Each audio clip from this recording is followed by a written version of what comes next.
Chapter 24. It was something already, but it was not enough. I saw the hold which I had upon this woman, and I took a cowardly advantage of it. When I think that she is dead now, I ask myself if God will ever forgive me for the wrong I did her. After the supper, which was noisy as could be, there was gambling. I sat by the side of Olympa, and put down my money so recklessly that she could not but notice me. In an instant, I had gained 150 or 200 louis, which I spread out before me on the table, and on which she fastened her eyes greedily. I was the only one not too completely absorbed by the game, and able to pay her some attention. All the rest of the night, I gained, and it was I who gave her money to play, for she had lost all she had before her, and probably all she had in the house. At 5 in the morning the guests departed. I had gained 300 louis. All the players were already on their way downstairs. I was the only one who had remained behind, and as I did not know any of them, no one noticed it. Olympa herself was lighting the way, and I was going to follow the others when, turning back, I said to her, "I must speak to you." "Tomorrow," she said. "No, now." "What have you to say?" "You will see." And I went back into the room. "You have lost," I said. "Yes." "All that you had in the house?" She hesitated. "Be frank." "Well, it is true. I have won 300 louis. Here they are, if you will let me stay here tonight." And I threw the gold on the table. "And why this proposition?" "Because I am in love with you, of course." "No, but because you love Marguerite, and you want to have your revenge upon her by becoming my lover. You don't deceive a woman like me, my dear friend. Unluckily, I am still too young and too good-looking to accept the part that you offer me." "So you refuse?" "Yes." "Would you rather take me for nothing? It is I who wouldn't accept then. Think it over, my dear Olympa. If I had sent someone to offer you these 300 louis on my behalf, on the conditions I attached to them, you would have accepted. I preferred to speak to you myself. Accept without inquiring into my reasons. Say to yourself that you are beautiful, and that there is nothing surprising in my being in love with you." Marguerite was a woman in the same position as Olympa, and yet I should never have dared to say to her the first time I met her what I had said to the other woman. I loved Marguerite. I saw in her instincts which were lacking in the other, and at the very moment in which I made my bargain, I felt a disgust toward the woman with whom I was making it. She accepted, of course, in the end, and at midday I left her house as her lover. But I quitted her without a recollection of the caresses and of the words of love which she had felt bound to shower upon me in return for the 6,000 francs which I left with her. And yet there were men who had ruined themselves for that woman. From that day, I inflicted on Marguerite a continual persecution. Olympa and she gave up seeing one another, as you might imagine. I gave my new mistress a carriage and jewels. I gambled. I committed every extravagance which could be expected of a man in love with such a woman as Olympa. The report of my new infatuation was immediately spread abroad. Prudence herself was taken in, and finally thought that I had completely forgotten Marguerite. Marguerite herself, whether she guessed my motive or was deceived like everybody else, preserved a perfect dignity in response to the insults which I heaped upon her daily.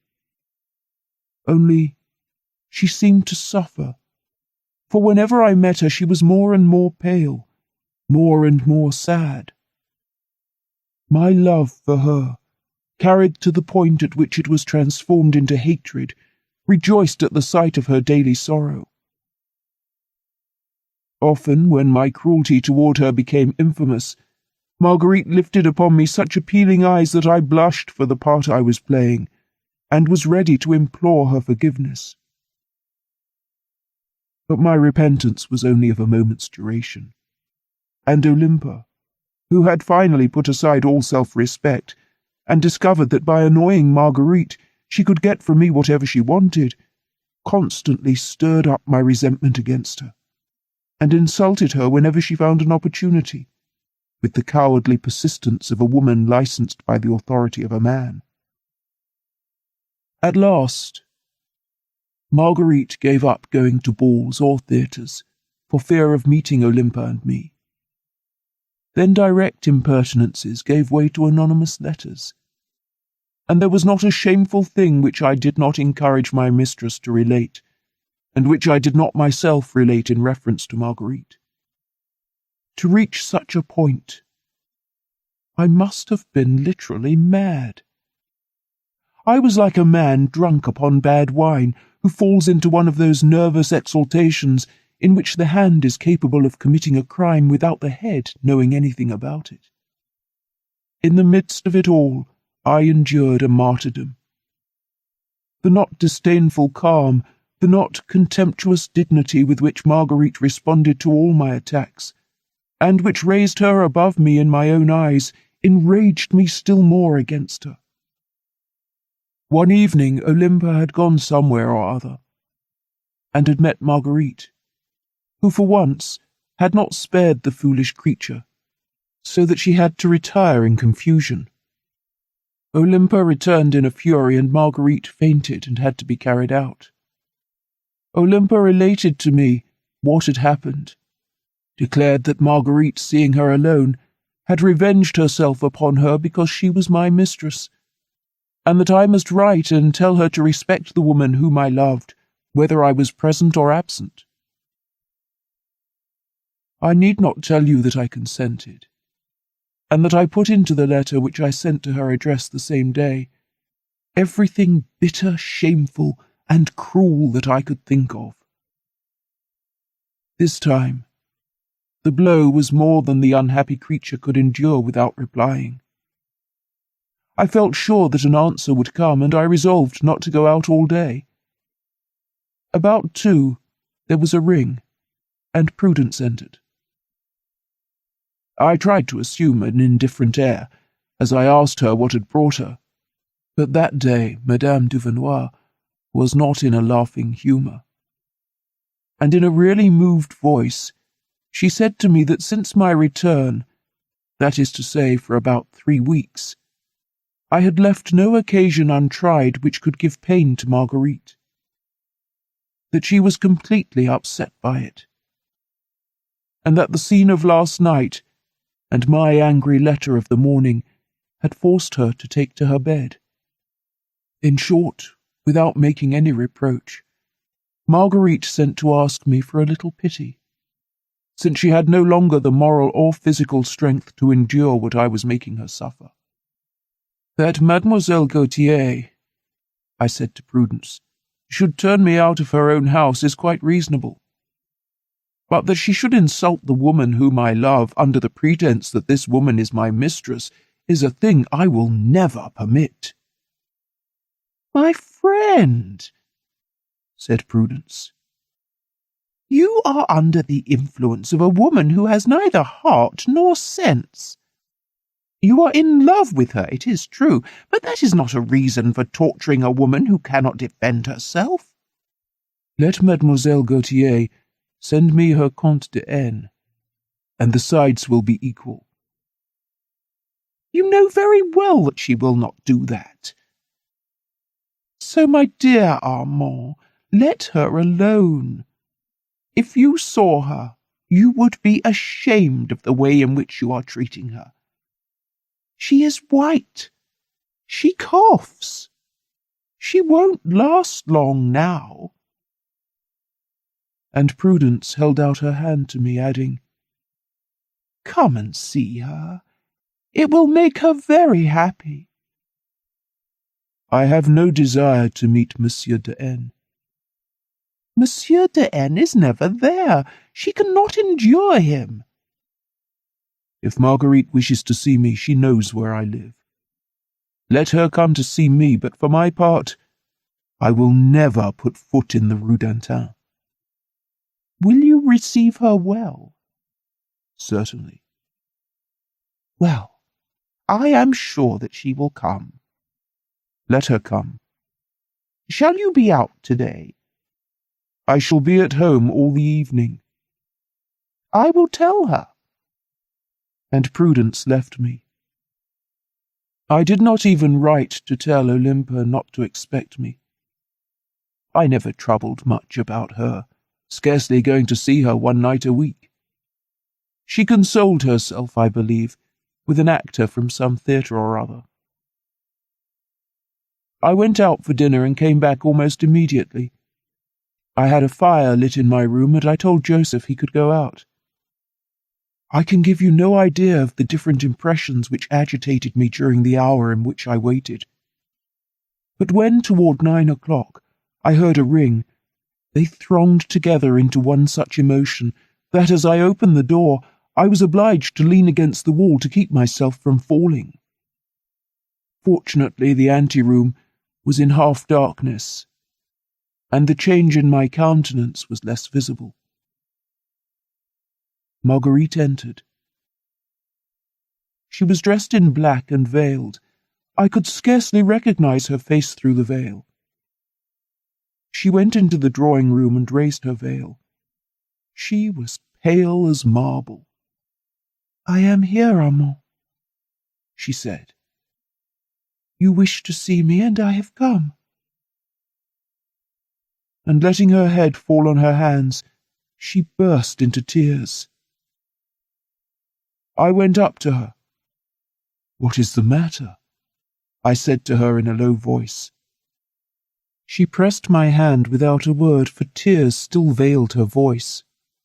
But after a few minutes, recovering herself a little, she said to me, "You have been very unkind to me, Armand, and I have done nothing to you." "Nothing?" I answered with a bitter smile. "Nothing but what circumstances forced me to do."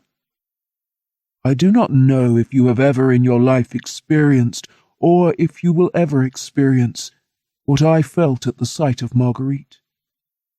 The last time she had come to see me, she had sat in the same place where she was now sitting. Only, since then, she had been the mistress of another man. Other kisses than mine had touched her lips, toward which, in spite of myself, my own reached out, and yet I felt that I loved this woman as much, more perhaps, than I had ever loved her. It was difficult for me to begin the conversation on the subject which brought her. Marguerite no doubt realized it, for she went on, "I have come to trouble you, Armand, for I have 2 things to ask. Pardon for what I said yesterday to Mademoiselle Olympia, and pity for what you are perhaps still ready to do to me.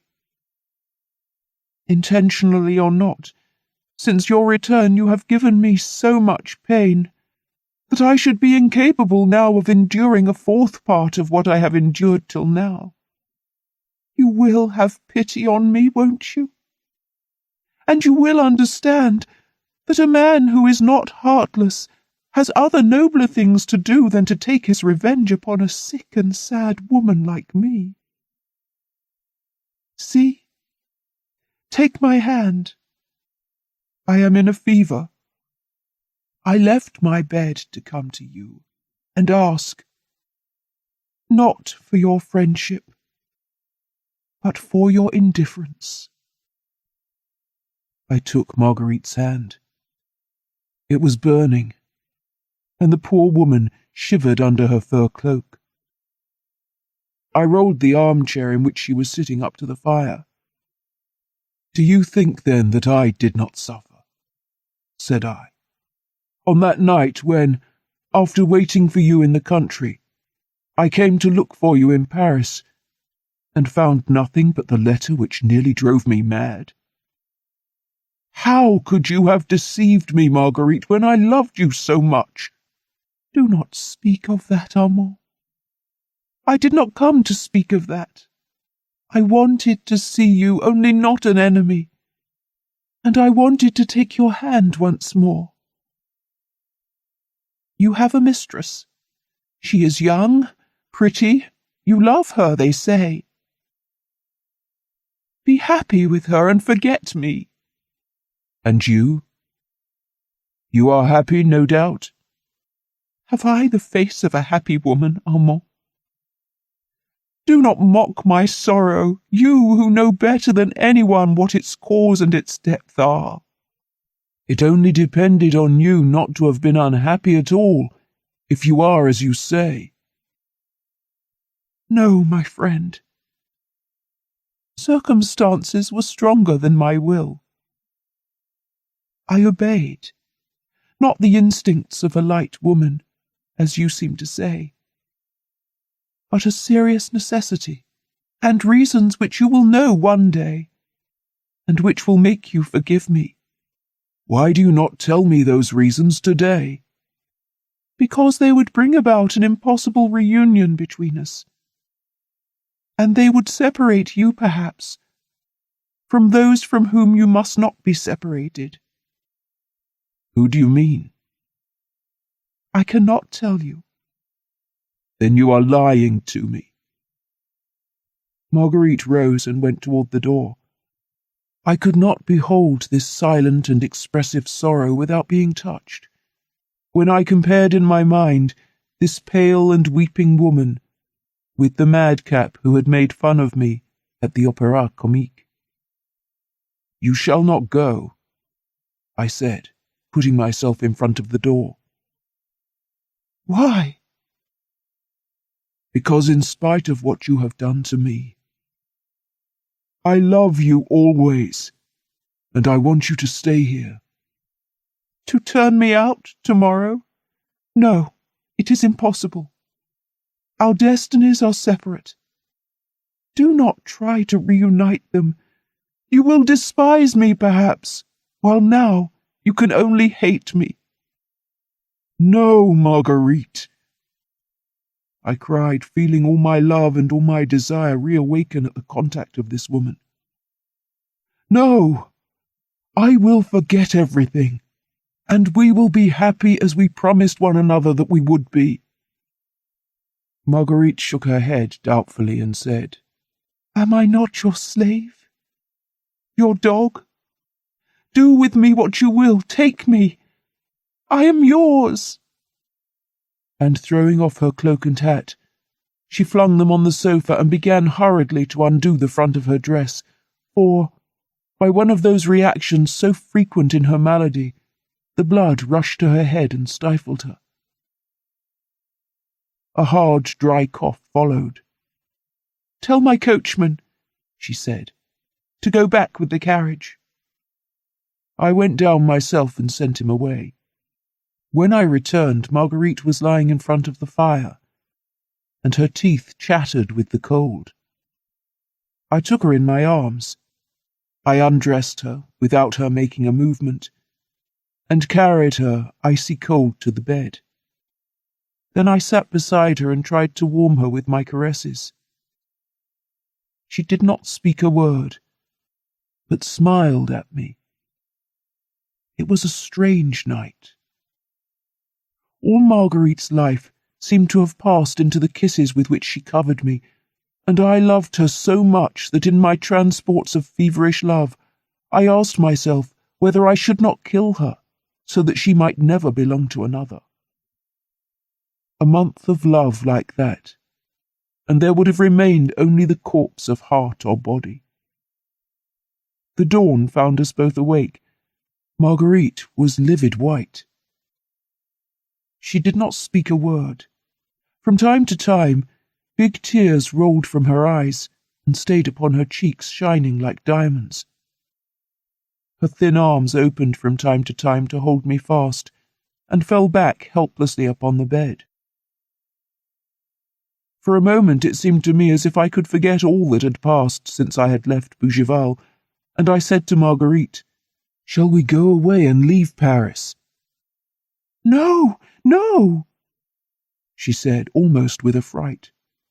"We should be too unhappy.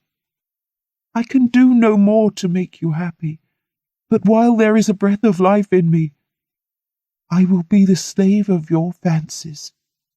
At whatever hour of the day or night you will, come, and I will be yours.